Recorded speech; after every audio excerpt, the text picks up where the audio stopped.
সুন্দরবনের পরই বাংলাদেশের দ্বিতীয় বৃহত্তম ম্যানগ্রোভ ফরেস্ট ট্যাংরাগিরি, যা অনেকের কাছে ফাতরার বন নামেও পরিচিত। বনের চারপাশে ঘনসবুজের সমারোহ এবং বঙ্গোপসাগরের বিশালতা পর্যটকদের খুব কাছ থেকে আকর্ষণ করবে। বরগুনা জেলার তারতলী উপজেলা থেকে প্রায় 24 কিলোমিটার দূরে সোনাকাটা ইউনিয়নে দ্বিতীয় বৃহত্তম শ্বাসমূলীয় বনাঞ্চল ট্যাংরাগিরি ইকো পার্ক অবস্থিত। এই বনটি ঘুরে দেখতে এবং ভ্রমণ কাহিনী আপনাদের মাঝে তুলে ধরতে চলে এলাম ট্যাংরাগিরি ইকো পার্ক। সড়ক ও নৌ উভয় পথেই ঢাকা থেকে বরগুনা যাওয়া যায়। ঢাকার সায়দাবাদ কিংবা গাবতলী থেকে বাসে চড়ে বরগুনার তালতলী পৌঁছে সেখান থেকে মোটরসাইকেলে করে ট্যাংরাগিরি ইকো পার্কে যেতে পারবেন।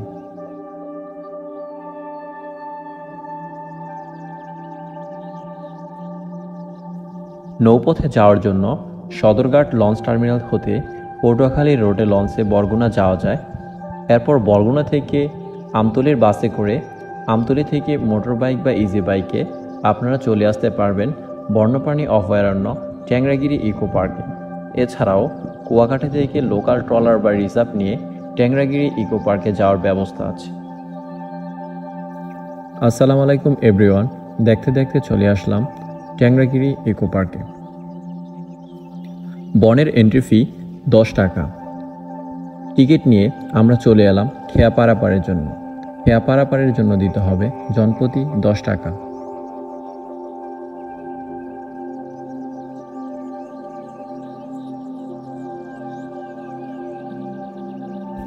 আপনারা চাইলে বন্ধুবান্ধব, পরিবার এবং প্রিয়জনকে নিয়ে ঘুরে যেতে পারেন ফাতরার বন নামে পরিচিত এই ট্যাংরাগিরি ইকো পার্ক থেকে।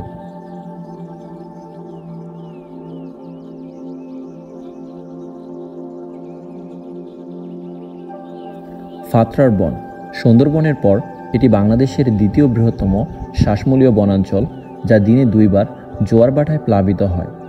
লবণাক্ত ও মিষ্টি মাটির অপূর্ব মিশ্রণের কারণে এই বনে রয়েছে বিলুপ্ত প্রজাতির অসংখ্য সারি সারি গাছ, পশু পাখি ও সরীসৃপ প্রাণী।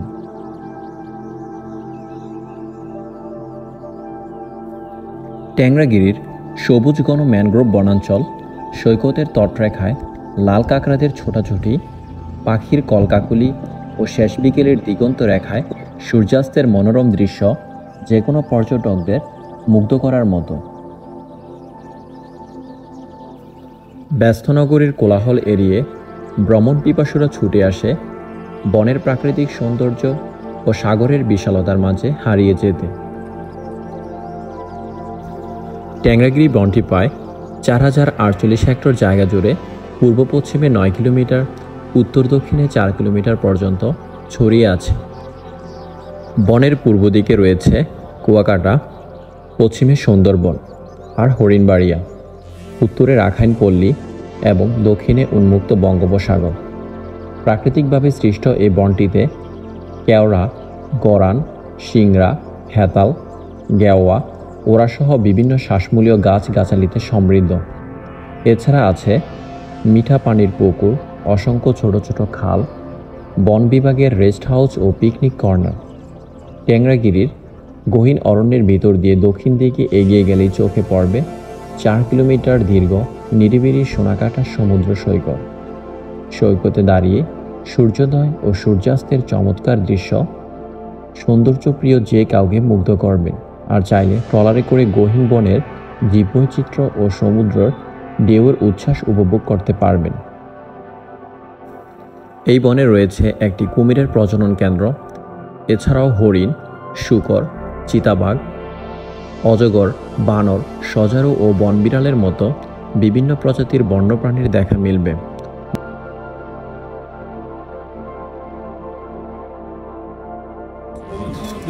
শীতকালে আসে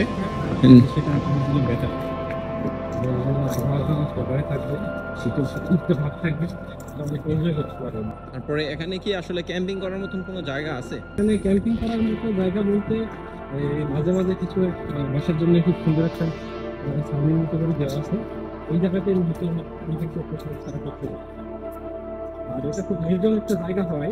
এখানে মূলত friend circle grouping group system যে আসে তাদের জন্য ব্যাপার। এখানে তো টুরিস্টরা আছে, তারা বোট অথবা গাড়ি নিয়ে আসে। সরু রাস্তার দুপাশে বনের ভিতরে বৃক্ষরাজির সৌন্দর্য উপভোগ করতে করতে চলে গেলাম কুমিরের প্রজনন কেন্দ্রে।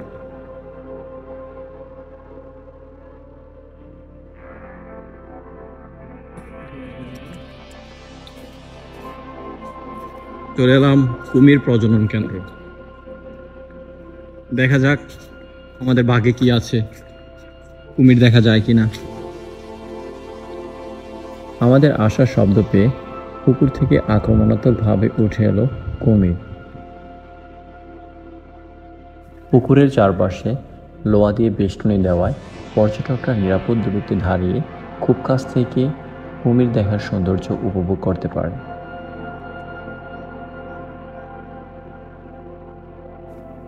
পরক্ষণেই চোখে পড়ল আরেকটি কুমির পুকুরের পাড়ে আক্রমণাত্মকভাবে লাফিয়ে উঠল। পর্যটকরা যারা কুমির দেখতে যাবেন দেয়াল থেকে নিরাপদ দূরত্ব বজায় রেখে কুমির দেখবেন। কুমিরগুলোকে ডিল ছুঁড়ে বিরক্ত করা থেকে বিরত থাকবেন। আর হ্যাঁ, ভুলেও দেয়াল টপকানোর চেষ্টা করবেন না।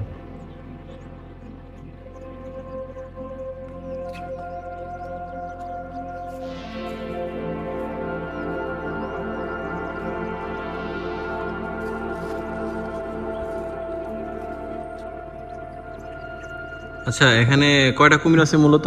মূলত আছে মিউজিয়াম থেকে দুইটা কুমির।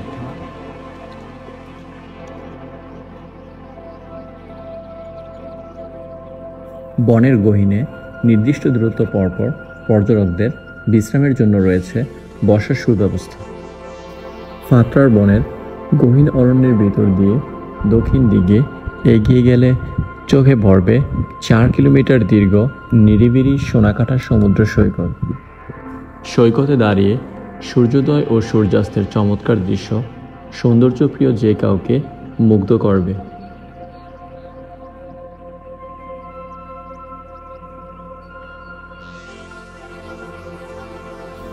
আবার ডলার রিজার্ভ করে গহীন বনের জীববৈচিত্র্য ও সমুদ্রের ঢেউয়ের উচ্ছ্বাস উপভোগ করতে পারবেন।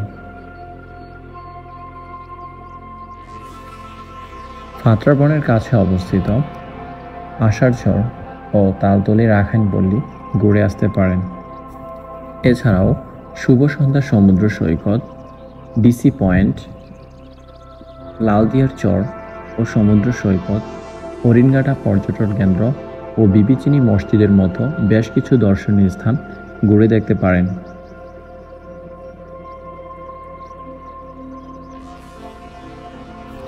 বনটিতে প্রবেশ করলেই আমতলী ফরেস্ট রেস্ট হাউস চোখে পড়বে। কর্তৃপক্ষের অনুমতি সাপেক্ষে এখানে রাত্রি যাপন করতে পারবেন। এছাড়া বরগুনা শহরের ভালো মানের কিছু আবাসিক হোটেলে থাকতে পারেন।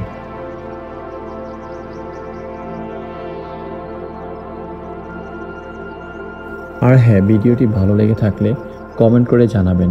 আপনি যদি ভ্রমণ পিপাসু এবং প্রকৃতিপ্রেমী হন তাহলে এই জাতীয় ভিডিওর জন্য চ্যানেলটি সাবস্ক্রাইব করুন এবং আমাদের পাশে থাকুন। ধন্যবাদ।